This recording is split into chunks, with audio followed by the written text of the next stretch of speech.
नमस्कार, स्वागत है आप सभी का एसी न्यूज पर। मैं हूं शाहीन खान। नजर डालते खबरों पर। जनजाति समाज के महान शिक्षाविद, समाजसेवी एवं राष्ट्र नायक बाबा कार्तिक उरांव की जन्म शताब्दी समारोह के अवसर पर बुधवार को अंबिकापुर में भूमि पूजन कार्यक्रम का आयोजन किया गया। इस अवसर पर मुख्यमंत्री विष्णुदेव साय मुख्य अतिथि के रूप में शामिल हुए। मुख्यमंत्री साय ने बाबा कार्तिक उरांव जी को श्रद्धांजलि अर्पित करते हुए कहा कि बाबा कार्तिक उरांव समाज के गौरव हैं। उन्होंने विदेशों में उच्च शिक्षा प्राप्त करने के बावजूद अपनी धर्म, संस्कृति और सभ्यता को कभी नहीं छोड़ा। उन्होंने पुरखों के बताए हुए मार्ग पर चलते हुए उच्चतम शिक्षा अर्जित की और समाज को दिशा दी। मुख्यमंत्री विष्णुदेव साय ने मीडिया से चर्चा करते हुए कहा कि जनजाति समाज के गौरव बाबा कार्तिक उरांव जी की जयंती है और जन्म शताब्दी वर्ष है। सबसे पहले सभी लोगों को बाबा कार्तिक उरांव जयंती की बहुत बहुत बधाई और शुभकामनाएं। अंबिकापुर नगर निगम के अंतर्गत यहाँ एक चौक का नामकरण बाबा कार्तिक उरांव के नाम पर किया गया। आने वाले समय में यहाँ पर उनकी प्रतिमा की भी स्थापना की जाएगी। आज जनजाति समाज के गौरव बाबा कार्तिक उरांव जी की जयंती है और जन्म शताब्दी वर्ष है। तो सबसे पहले तो सभी लोगों को बाबा कार्तिक उरांव जयंती की बहुत बहुत बधाई और शुभकामना। और आज सौभाग्य का विषय है कि अंबिकापुर नगर निगम के अंतर्गत आज इस चौक का नामकरण बाबा कार्तिक उरांव के नाम से किया गया और आने वाले समय उनकी एक प्रतिमा यहां पर स्थापित होगी, जिसका भूमि पूजन कार्यक्रम आज संपन्न हुआ है। हमारे प्रदेश के मंत्री आदरणीय रामविचार नेताम जी, क्षेत्र के सांसद श्री चिंतामणि महाराज जी, हमारे विधायक उदयश्वरी पैंकरा जी, रायमुनि भगत जी, महापौर मंजूषा भगत, हमारे जनजाति सुरक्षा मंच के अध्यक्ष पूर्व मंत्री गणेश राम भगत और हमारे संगठन के वरिष्ठों सबकी उपस्थिति में आज भूमि पूजन का कार्यक्रम संपन्न हुआ है और प्रतिमा स्थापना के लिए 49 लाख रुपए की 41 लाख रुपए की घोषणा भी हुई है। आगे चल के उनकी सुंदर प्रतिमा यहाँ पर स्थापित होगी। सर, अंबिकापुर की बिहार विधानसभा चुनाव में महागठबंधन के घोषणा पत्र को लेकर सियासी पारा चढ़ गया है। कांग्रेस नेता एवं छत्तीसगढ़ के पूर्व मुख्यमंत्री भूपेश बघेल ने कहा कि महागठबंधन का घोषणा पत्र इतना बेहतरीन तरीके से तैयार किया गया है कि भारतीय जनता पार्टी की नींद उड़ गई है और इसलिए सारे लोग इसका विरोध भी कर रहे हैं। क्या एनडीए बिहार का विकास नहीं चाहता? क्या वे चाहते हैं कि हमेशा मतदाता वही रहे? उन्हें महागठबंधन के घोषणा पत्र का स्वागत करना चाहिए। कांग्रेस नेता भूपेश बघेल ने आगे कहा कि राहुल गांधी का बयान बिल्कुल सही है। पीएम मोदी वोट के लिए कुछ भी कर सकते हैं, बनाना चाहते हैं, इसीलिए सब बातें। देखिए, जो महागठबंधन के मैनिफेस्टो इतना बढ़िया बन पड़ा है कि भारतीय जनता पार्टी की नींद हराम हो गई है और इसलिए सारे लोग उसका विरोध कर रहे हैं। तो क्या एनडीए गठबंधन बिहार की उन्नति नहीं चाहते? क्या एनडीए गठबंधन बिहार के नवयुवकों को रोजगार दिलाना नहीं चाहते? क्या उसे केवल एक मतदाता बनाकर रखना चाहते हैं? उसके भविष्य में सुधारना चाहते हैं? और महागठबंधन यदि इस प्रकार से प्रयास कर रही है और घोषणा पत्र जारी किया है, उसको तो उनको स्वागत करना चाहिए। महागठबंधन में सारे लोग थे उस पीसी में जब जारी किया गया है। इनको तो बहुत तकलीफ हो रही है। ये लोग बताएं ना बिहार के लिए किया क्या है। 20 साल ये लोग सत्ता में रहे और बिहार के लिए उन्होंने किया क्या है? सवाल इस बात का है। बिल्कुल सही कहा उन्होंने। और ये वोट के लिए किसी स्तर पर उतर सकते हैं। देश के लोगों के साथ कितने बार छल किया है। विदेश से काला धन लाएंगे, 2 करोड़ लोगों को नौकरी देंगे, काला धन देश के अंदर नोटबंदी से काला धन निकल आएगा, ये सारी बातें कही थी उन्होंने। हुआ कुछ? तो ये किसी स्तर पे जा सकते हैं। छठी मैया का अपमान नहीं किया, छठी मैया का तो सम्मान किया। और छठी मैया में जो माताएं बहनें स्नान करने जाती है, खासकर जमुना जी में, और वहाँ जो गंदा पानी में नहाने के लिए बाध्य हो रहे हैं छठी मैया का अर्घ देने के लिए, और एक तरफ प्रधानमंत्री के लिए वहाँ कुंड बना के साफ पानी भेजा जाता है, तो और दूसरी तरफ आम जनता है वो गंदे पानी में नहाने के लिए मजबूर हैं। ये तुलना उन्होंने की है, इससे बड़ी पीड़ा हुई उनको। प्रधानमंत्री की बिल्कुल सही बात है, बिल्कुल सही बात है। आज के पूरे देश की संपत्ति को अडानी और अंबानी को देने के अलावा मोदी जी ने किया क्या है? वही तो करने लगा था, चाहे एयरपोर्ट हो, पोर्ट हो, खदानें हो, इंडस्ट्री हो, सब कुछ। रुकेंगे छोटे से ब्रेक के लिए, जल्द हाजिर होते हैं। आप सब बनी रहेगी एसीएन न्यूज के साथ।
के बाद आपका स्वागत है। बिहार विधानसभा चुनाव को लेकर कांग्रेस नेता टीएस सिंहदेव ने कहा कि हर घर में सरकारी नौकरी देना बहुत बड़ी चुनौती है। अगर हर परिवार को सरकारी नौकरी मिल जाए तो ये बहुत बड़ी उपलब्धि होगी। अगर नीतीश कुमार एनडीए सीएम चेहरे हैं तो ठीक है, एक तरफ युवा होंगे और दूसरी तरफ बुजुर्ग। उन्होंने आगे कहा कि डोनाल्ड ट्रंप की सुई एक बिंदु पर अटकी हुई है, उनके बयानों का कोई महत्व नहीं है। सभी जानते हैं कि पाकिस्तानी डीजीएमओ ने हमसे संपर्क कर युद्ध विराम की मांग की थी। अगर डोनाल्ड ट्रंप सोचते हैं कि भारत उनके निर्देशों के अनुसार बैठेगा या खड़ा रहेगा तो ये उनकी गलतफहमी है। वहीं उन्होंने राहुल गांधी के बयान पर कहा कि अगर पीएम मोदी हर छठ में डुबकी लगाते तो बात समझ में आती। पीएम मोदी हर चुनाव से पहले एक मैनेज्ड इवेंट करते हैं। संविधान के दायरे के अंदर वक्फ कानून को लेके उन्होंने जो बातें रखी हैं वो जायज होंगी, निश्चित रूप से जायज होंगी। और नौकरियों का सवाल है, एक बड़ी चुनौती है, बड़ी मांग है। सबको सरकारी हर परिवार के व्यक्ति को मिल जाए तो बहुत बड़ी उपलब्धि होगी। सर, लगातार ये कहा जा रहा था तेजस्वी यादव बाकी जो महागठबंधन है कि सीएम फेस भाजपा है या एनडीए जो है वो क्लियर नहीं कर पा रहे हैं अब तक। इसे लेकर रविशंकर प्रसाद ने कहा है कि हम नीतीश के नेतृत्व में ही लड़ेंगे, हमारे सीएम फेस थे, हैं और रहेंगे। इसको गुड, अगर उन्होंने घोषणा कर दी है तो ठीक है। अगर वो अधिकृत हैं घोषणा करने के लिए, हो गई घोषणा।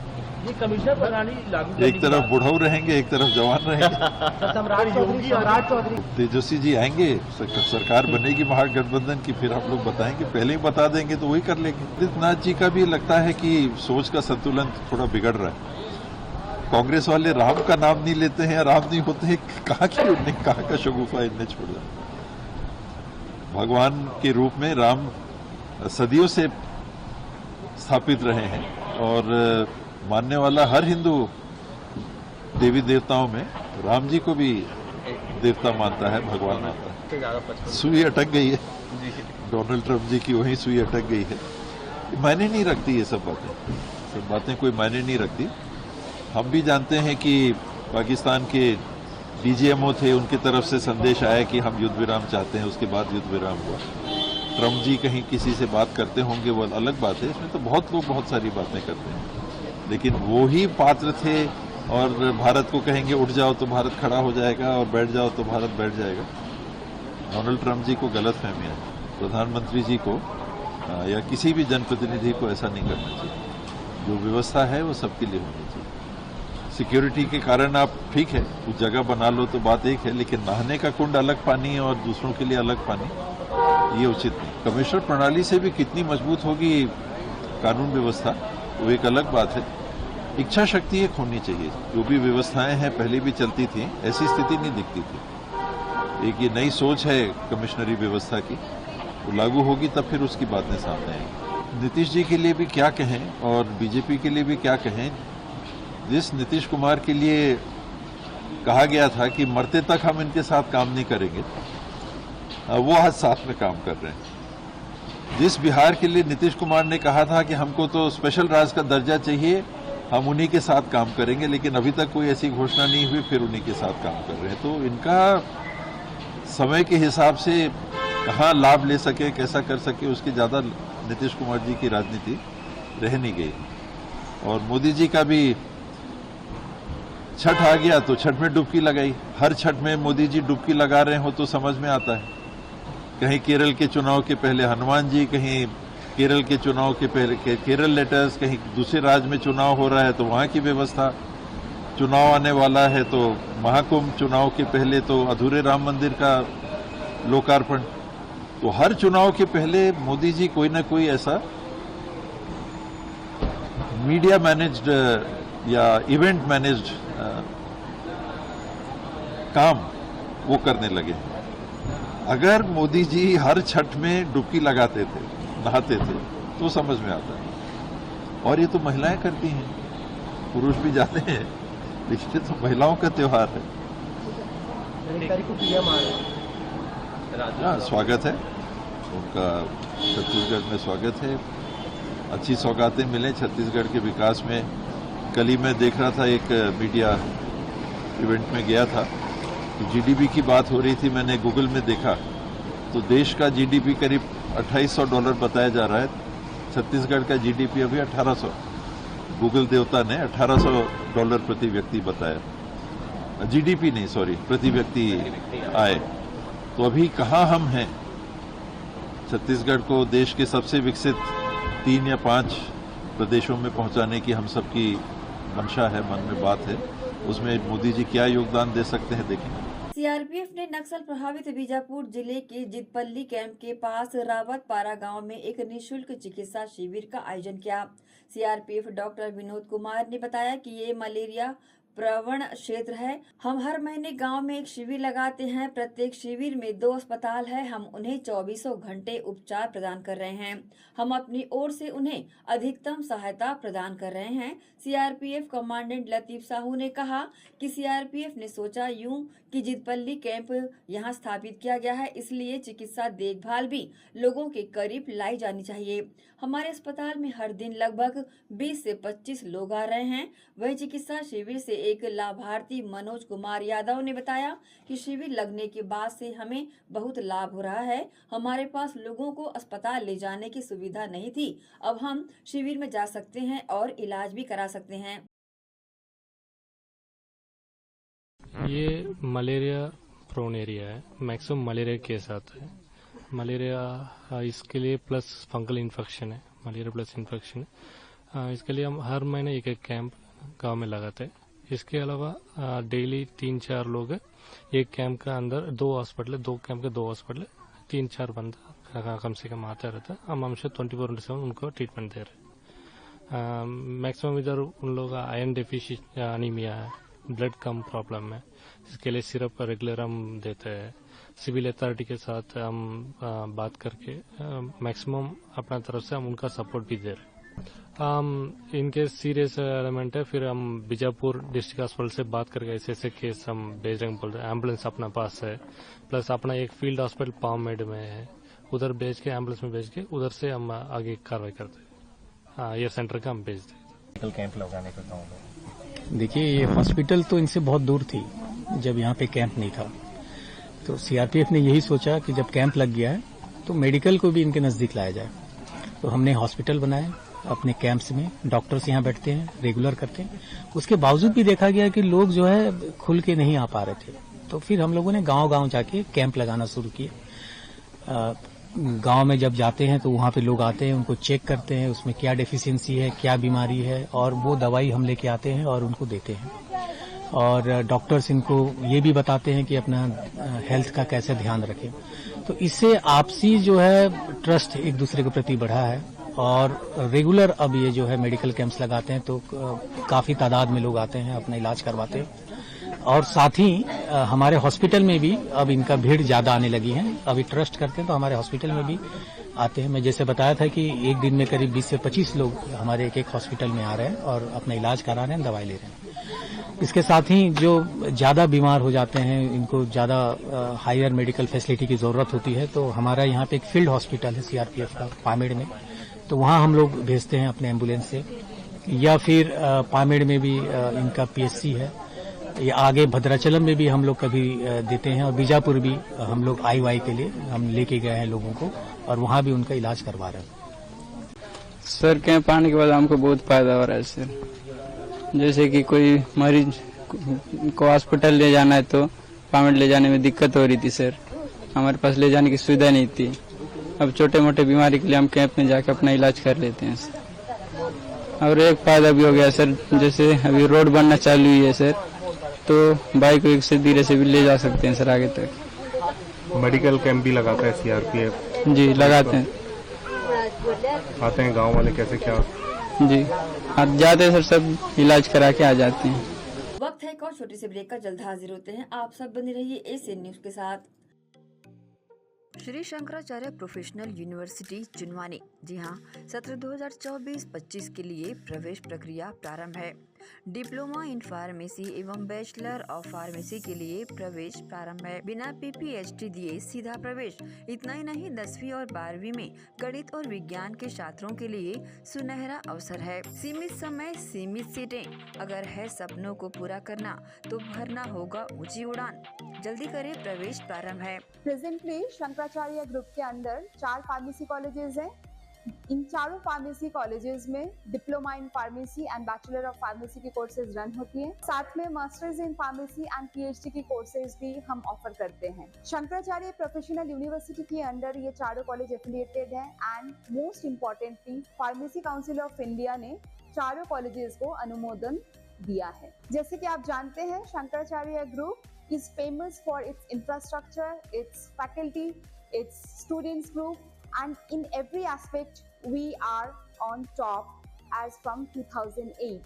So in this year also, अगर आप चाहते हैं कि आप 12th के बाद साइंस में आपके भविष्य बनाना चाहते हैं, तो शंकराचार्य प्रोफेशनल यूनिवर्सिटी में एक बार जरूर आए। फार्मेसी कोर्स में अभी डायरेक्ट एडमिशन 12th की % बेसिस पे दिया जा रहा है, तो जल्द से जल्द संपर्क करें। तो एडमिशन हेतु जल्दी करें। Shri Shankaracharya professional university Junwani, Bhilai, Chhattisgarh. संपर्क करें 9977258200।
बाद एक बार फिर से आप सभी का स्वागत है। कांकेर जिले में सक्रिय रहे 21 नक्सलियों ने पुलिस के समक्ष आत्मसमर्पण कर मुख्य धारा में लौटने का निर्णय लिया।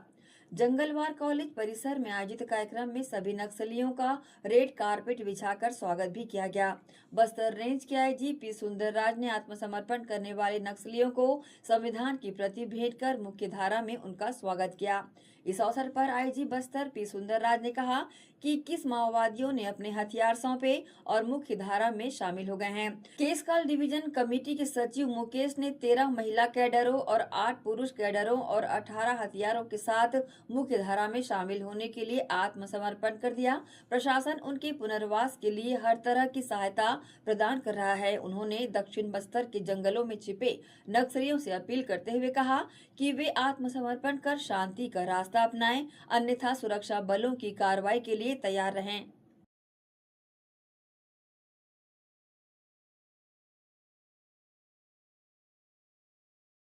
बस्तर संभाग के अंतर्गत दंडकारण्य स्पेशल जोनल कमेटी के उत्तर सब जोनल ब्यूरो का लगभग 210 माओवादी कैडर 17 अक्टूबर को समाज की मुख्य धारा में शामिल होने के उद्देश्य से सामने आए थे।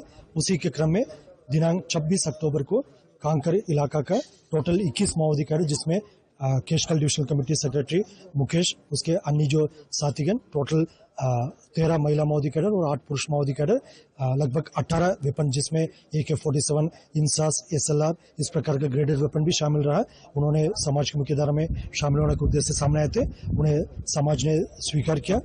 शासन, प्रशासन, पुलिस विभाग ने भी उनको स्वागत करते हुए पुनर्वास के तहत उनके सभी प्रकार का सहायता दी जा रही है। आज एक सेरेमोनियल कार्यक्रम जिसमें समाज के प्रमुख लोग भी, मांझी चाल के लोग भी उनको समाज में उनका स्वागत करते हुए उन्हें स्वीकार किया गया। और आने वाले समय में हमें पूरा विश्वास है अन्य जो शेष माओवादी कैडर अभी भी जंगल में बंदूक लेकर जो हिंसात्मक गतिविधि को अंजाम देने के लिए यदि कोई विचार कर रहा है, उनके पास भी एक ही विकल्प है, हिंसा त्याग कर समाज की मुख्य धारा में शामिल होने के उद्देश्य आना चाहिए। अन्यथा जिस तरीके से हमारा अभियान जारी है उसमें उनका गंभीर परिणाम को भुगतना पड़ जाएगा। शासन की स्पष्ट मंशा है बस्तर संभाग के अंतर्गत और संपूर्ण भारतवर्ष में जो हिंसात्मक गतिविधि को पूर्ण रूप से समाप्त करना है। जो माओवादी हथियार लेकर जंगल में रहकर क्षेत्र की जनता का जानमाल को नुकसान पहुंचाने की जो गतिविधि है वो पूर्ण रूप से समाप्त हो और वो सब मुख्य धारा में शामिल होकर लोकतंत्र की प्रक्रिया के तहत आने वाला जीवन को जी सकता है। और इसी प्रकार के जो उद्देश्य लगातार हमारा प्रयास रहा, जो पुनर्मार्गम यानी पुनर्वास से पुनर्जीवन, इसी पहल के तहत विगत 10 दिन में देखा जाएगा बस्तर संभाग के अंतर्गत टोटल 231 माओवादी कैडर, लगभग 170 जो हथियार को समाज के सामने और शासन के सामने उन्हें हथियार को भी जमा किया और एक सामान्य जीवन के लिए सामने आए। उन्हें हम स्वागत किया और आने वाले समय में भी जो अन्य शेष माओवादी कैडर भी इसी राह पर आने का पूरा उम्मीद है। और हम आशा करते हैं मतलब जो हिंसात्मक गतिविधि समाप्त हो और लोकतांत्रिक व्यवस्था में जो सभी को अपना अपना बात रखने के लिए पूर्ण रूप से अधिकार है, अपना संवैधानिक जो प्रक्रिया के तहत और कानूनी प्रक्रिया के तहत अपना हित के जो बात को रख सकता है और अन्य जो लोगों के हित के बात को भी रख सकता है, उसका शासन हमेशा उसका निराकरण करने के लिए तत्पर रहते हैं और पुलिस और स्थानीय प्रशासन भी उसके लिए जो समर्पित होकर काम करते हैं। इसलिए हम बार बार ये आशा करते हैं और ये अपील भी करते हैं जो लोग शेष लोग जो अभी भी बंदूक लेकर जंगल में है, उन्हें भी हिंसा त्याग करके समाज की मुख्य धारा में शामिल होने के लिए सामने आने चाहिए। बिलासपुर जिले के मस्तूरी क्षेत्र में मंगलवार शाम हुए सनसनीखेज गोलीकांड ने पूरे इलाके में दहशत फैला दी थी। अज्ञात नकाबपोश बाइक सवार हमलावरों ने जनपद उपाध्यक्ष और कांग्रेस नेता नितेश सिंह के निजी ऑफिस के सामने ताबड़तोड़ फायरिंग की थी, जिसमें उनके पास बैठे 2 सहयोगी गोली लगने से घायल हो गए थे। इस मामले में पुलिस ने 24 घंटे के भीतर इस वारदात का खुलासा करते हुए 7 आरोपियों को गिरफ्तार कर लिया है। पुलिस ने आरोपियों के कब्जे से भारी मात्रा में हथियार और सामग्री बरामद की है। जब्त सामान में 2 देसी पिस्टल, 1 देसी कट्टा, 5 मैगजीन, 4 जिंदा कारतूस, 13 खाली खोखे, 10 बुलेट और 5 मोबाइल फोन शामिल किया है। जांच में पता चला है कि यह हमला आपसी रंजिश, जमीन विवाद और राजनीतिक वर्चस्व की लड़ाई का नतीजा था। मामले का खुलासा एसएसपी रजनीश सिंह ने पत्रकार वार्ता के दौरान दिया। हुआ था जिसमें कि नितेश सिंह और राजकुमार राजू सिंह और चंद्रकांत सिंह, इनको निशाना टारगेट किया गया था। इसके पीछे मुख्य जो कॉन्स्पिरेटर है, मुख्य आरोपी है, वह है विश्वजीत अनंत, जो कि मस्तूरी का ही रहने वाला है और इसकी पुरानी रंजिश भी रही है किसी न किसी रूप में ज़मीनों पे कब्जा करने को लेकर और एक क्षेत्र में वर्चस्व की लड़ाई को लेकर। इसके पहले भी 2 वर्ष पहले भी इनके खिलाफ आपस में झगड़ा लड़ाई हुआ था, जिसमें कि दो मामले दर्ज हुए हैं, 3 मामले दर्ज हुए हैं। मस्तूरी में 2 है अपराध 2020 में, 2023 में, और थाना सिविल लाइन में भी अपराध दर्ज हुआ था।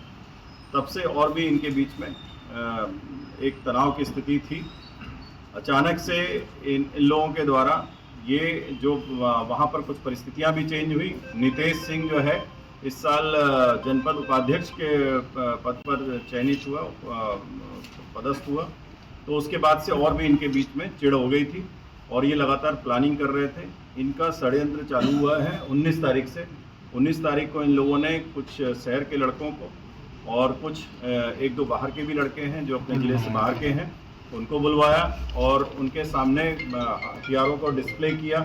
जैसा कि आमतौर पर जो ऐसे हथियार जो होते हैं जो पहली बार लेके उसको शौकिया तौर पे फोटो वगैरह खिंचवाते हैं, उसका वीडियो है, सब वीडियो फुटेज है सभी।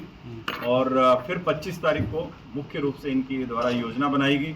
इस बीच में इन लोगों ने रैकी की, चूँकि नितेश सिंह मस्तूरी जो चौक है वहाँ पर इनका ऑफिस है, वहाँ ये लोग प्रतिदिन अपने रिश्तेदारों के साथ, अपने परिवार के साथ बैठते हैं, बाहर बैठते हैं, वहाँ पर रैकी करके और फाइनली 28 तारीख को शाम को 6 बजे पर गोली चलाना चालू किया।